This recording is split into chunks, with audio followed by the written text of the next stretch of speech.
Hello friends, आप सबों का हमारे चैनल पे फिर से एक बार स्वागत है। आज हम लोग जिला लेवल पे आए वैकेंसी के बारे में बात करने वाले हैं। और आज जो जिला हम लिए हैं वो है बोकारो। बोकारो में एक वैकेंसी आ चुकी है और वो वैकेंसी जो है वो है चौकीदार वैकेंसी। यानी चौकीदार के लिए यहाँ पे विज्ञापन जो है वो जारी कर दिया गया है और इसके लिए आप अप्लाई कर सकते हैं। इसमें अप्लाई करने के लिए आपको किन किन बातों को ध्यान में रखना है, आपकी योग्यता क्या होनी चाहिए, आपकी उम्र क्या होनी चाहिए, आप इसके लिए कैसे अप्लाई कर सकते हैं, इसका लास्ट डेट जो है वो कब तक है, कब तक आपको भेजनी है, कहाँ भेजनी है, कैसे भेजनी है, आपको फॉर्म जो है वो कैसे भरना है, ये तमाम बातों पे हम लोग यहाँ पे चर्चा करने वाले हैं। तो आप वीडियो पे बने रहें, अंत तक बने रहें ताकि आपको प्रॉपर सारे चीज़ों पे जानकारी मिले और आप सही तरीके से अप्लाई कर सकें। ऐसा नहीं कि अप्लाई आधा अधूरा ज्ञान लेके और उसके बाद अप्लाई कर रहे हैं और हो सके कि आपसे कहीं पे मिस्टेक हो जाए। ज़रूरी नहीं है कि मिस्टेक ही हो जाएगा, आप सही भी कर सकते हैं, लेकिन हो सके कहीं ना कहीं मिस्टेक हो ही जाता है। तो इसलिए आप सारी चीज़ों को पहले समझें, उसके बाद ही अप्लाई करें। तो यहाँ पे आगे चले हम और यहाँ पे देखें कि इसके लिए क्या जो सीट हैं। तो सीट की बात करें तो आप यहाँ पे देख सकते हैं कि पद का नाम है चौकीदार। कुल सीट की बात करें तो 163 और यहाँ पे कैटेगरी वाइज भी दिया गया है। तो सबसे पहले तो आप अपना कैटेगरी देख लें कि आप किस कैटेगरी पे आते हैं, उसी कैटेगरी पे अप्लाई करें। अगर जिनका कैटेगरी पे यहाँ पे सीट नहीं है वो कहाँ पे अप्लाई करें, तो वो जनरल पे अप्लाई कर सकते हैं, अन्यथा अप्लाई नहीं कर सकते हैं। तो ये दो चीज़ है जो यहाँ पे आपको ध्यान देने की ज़रूरत है।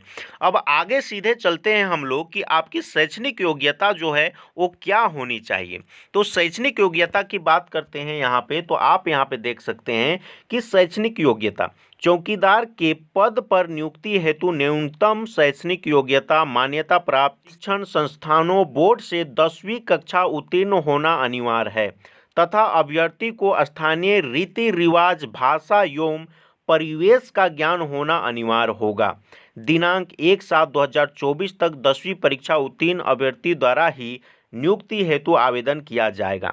तो यहाँ पे आप देख सकते हैं कि आपकी शैक्षणिक योग्यता की बात किया जाए तो आपको 10 पास होना जरूरी है। साथ ही साथ आपको जिस भी क्षेत्र में रहते हैं तो उसका रीति रिवाज भाषा ये सब आना जरूरी है। अगर आप 1/7/2024 तक में आपका मैट्रिक हो गया है तो वैसे लोग भी यहाँ पे क्या कर सकते हैं, अप्लाई कर सकते हैं। उम्र की बात करें अगर आगे आप देख सकते हैं उम्र जो है वो यहाँ पे दिया गया है। न्यूनतम उम्र सीमा 18 वर्ष, न्यूनतम यानी कम से कम आपका उम्र जो है वो 18 साल हो जाने चाहिए। अधिक से अधिक आपका उम्र क्या होना चाहिए, तो यहाँ पे कैटेगरी वाइज दिया गया है। अनारक्षित 35 वर्ष, पिछड़ा अत्यंत पिछड़ा वर्ग 37 वर्ष। महिला के लिए बात करें अगर अनारक्षित पिछड़ा अत्यंत वर्ग के लिए तो 38 वर्ष। अनुसूचित जाति अनुसूचित जनजाति पुरुष महिला के लिए 40 वर्ष और आर्थिक कमजोर वर्ग के लिए 35 वर्ष।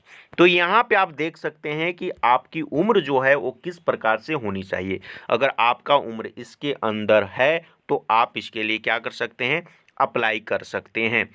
अब उसके आगे देखें तो आपकी उम्र की गणना जो है वो कब से की जाएगी। तो आप देखिए यहाँ पे आयु की गणना की तिथि 1/7/2024 से की जाएगी। कट ऑफ डेट की बात करें अगर उम्र की तो यहाँ पे दिया गया है, इससे आप कर सकते हैं फाइंड कि आपकी उम्र जो है वो यहाँ पे जो दिया गया है न्यूनतम और अधिकतम उसके बीच है या नहीं है।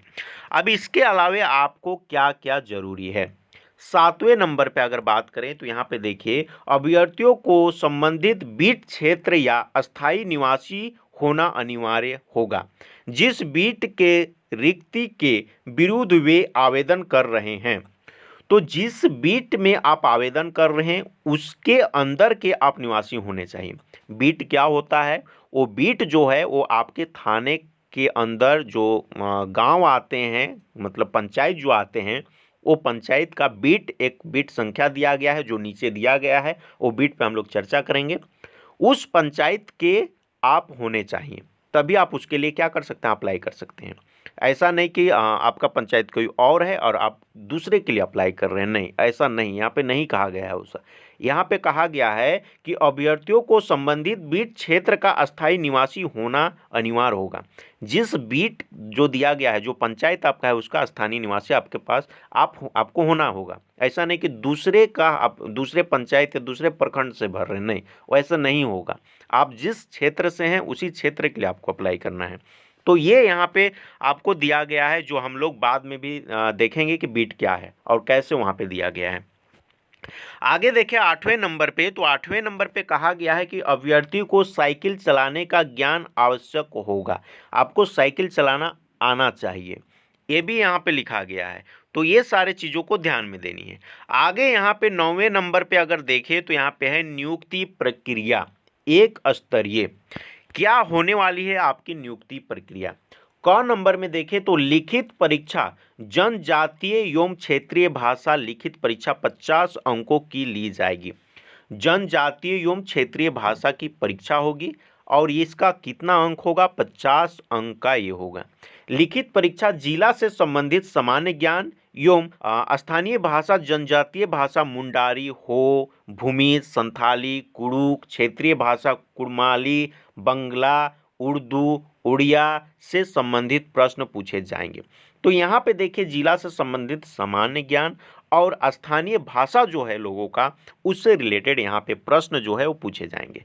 लिखित परीक्षा में न्यूनतम 30% अंक प्राप्त करना अनिवार्य होगा। अगर परीक्षा में आप 30% अंक प्राप्त करते हैं तभी आप आगे बढ़ेंगे, अन्यथा आप क्या हो जाएंगे? फेल हो जाएंगे। सफल उम्मीदवार की सूची 1:3 की संख्या में तैयार की जाएगी।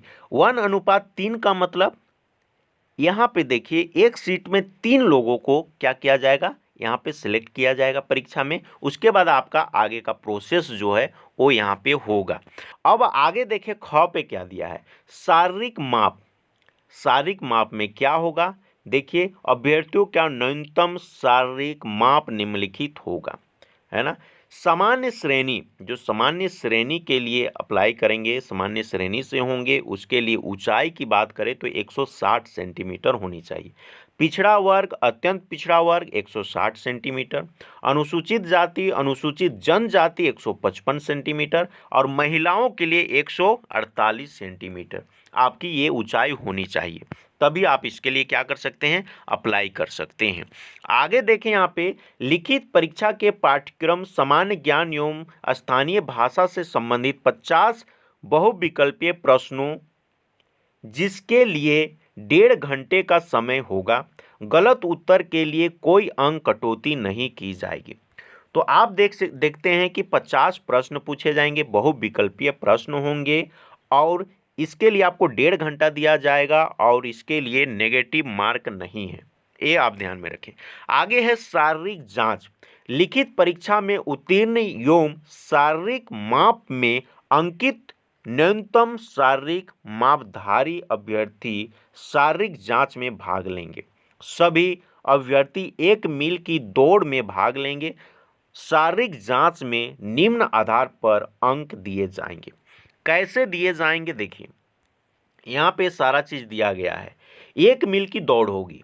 क्या दौड़ होगी? पुरुष के लिए 5 मिनट या पहले अगर आप 1 मील दौड़ लगा लेते हैं तो आपको 20 अंक दिया जाएगा। 5 मिनट के बाद 6 मिनट तक, अगर 5 से 6 मिनट में अगर आप पूछते हैं तो आपको 10 नंबर दिया जाएगा।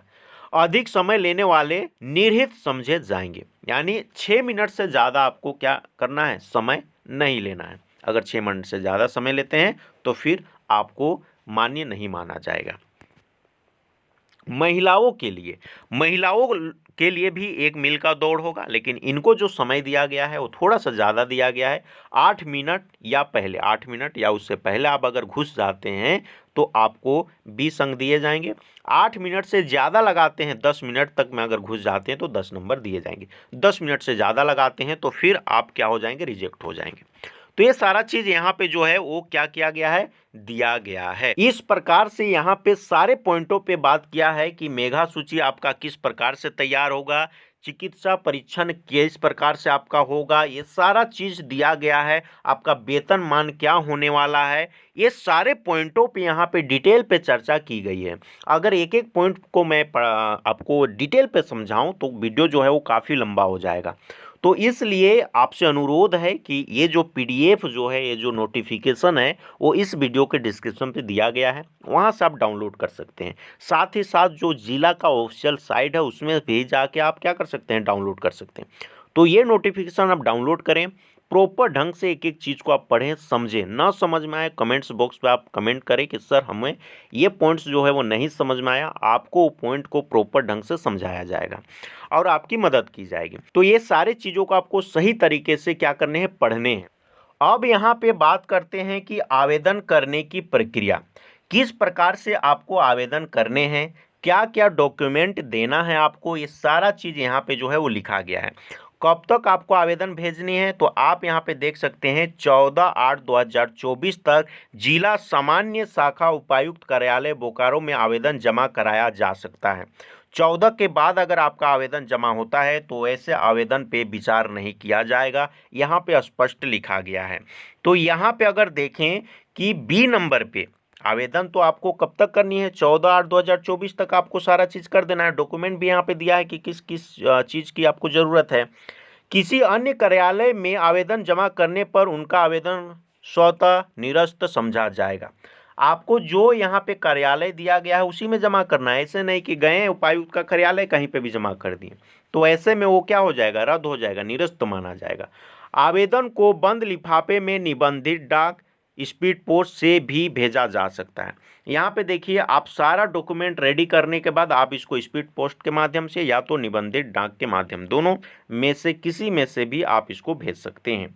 अन्य विवरण जिला के अधिकृत वेबसाइट पर भी इसका सारा डिटेल जो है वो दिया गया है, आप इसको डाउनलोड कर सकते हैं। यहाँ पे जो पॉइंट पे आपको ध्यान देनी है वो ये है, जो परीक्षा शुल्क आपको देनी है। परीक्षा शुल्क देने के लिए आपको यहाँ पे देखिए, अनारक्षित, पिछड़ा, अन्य पिछड़ा वर्ग को 200 रुपया और अनुसूचित जनजाति और अनुसूचित जाति को 100 रुपया लगने वाला है। पैसा आपको कैसे देने हैं, एक तो आपको भारतीय पोस्टल ऑर्डर बनवाने हैं, उसके द्वारा आप यहाँ पे दे सकते हैं, या तो आपको बैंक ड्राफ्ट बनवाने हैं। किसके नाम पे, तो उपायुक्त बोकारो के पद नाम से आपको यहाँ पे ये बनवा के और उसी को आपको क्या करना है, संलग्न करना है, उसी को आपको देना है, उसी से आपका पेमेंट होगा। यहाँ पे ऑनलाइन पेमेंट या डायरेक्ट कैश जमा ऐसे नहीं होगा। यहाँ तो आपको एक तो भारतीय पोस्टल ऑर्डर या तो आप बैंक ड्राफ्ट के द्वारा यहाँ पे पैसा को क्या कर सकते हैं, संलग्न कर सकते हैं, दे सकते हैं। तो ये चीज़ आपको ध्यान देनी है और ये काफ़ी इंपॉर्टेंट चीज़ है। तो ये सारे चीज़ों को आपको सही तरीके से देख लेने हैं। आपको आवेदन कहाँ भेजना है उसका पता यहाँ पे डिटेल पे दिया गया। इसी एड्रेस पे आपको स्पीड पोस्ट या तो निबंधित डाक के माध्यम से आप भेज सकते हैं। तो ये सारा डिटेल यहाँ पे दिया गया है। ये उम्मीद करता हूँ कि ये सारा चीज़ आपको सही तरीके से समझ में आया होगा। कहीं पे नहीं आया होगा आप हमसे क्या कर सकते हैं, पूछ सकते हैं। आगे देखते हैं, यहाँ पे जो फॉर्म आपको यहाँ पे दिया गया है, चौकीदार पद पर नियुक्ति हेतु आवेदन प्रपत्र का प्रारूप। तो ये प्रारूप जो है, ये फॉर्म जो है वो आपको यहाँ पे दिया गया है। ये फॉर्म आपको डाउनलोड करनी है। डाउनलोड करके प्रॉपर तरीके से सारी चीज़ों को समझते हुए आपको इसको क्या करना है, भर देना है। भरने के बाद जो भी इसमें डॉक्यूमेंट मांगे गए हैं डॉक्यूमेंट आपको इसमें लगाने हैं। और डॉक्यूमेंट में यहाँ पे कहा गया है स्वयं अभिप्रमाणित, यानी आपको प्रत्येक डॉक्यूमेंट में अपना सिग्नेचर करना है, ये नहीं भूलिएगा, क्योंकि वहाँ पे स्पष्ट लिखा है स्वयं अभिप्रमाणित, किसी और से नहीं, अपने आप से करना है।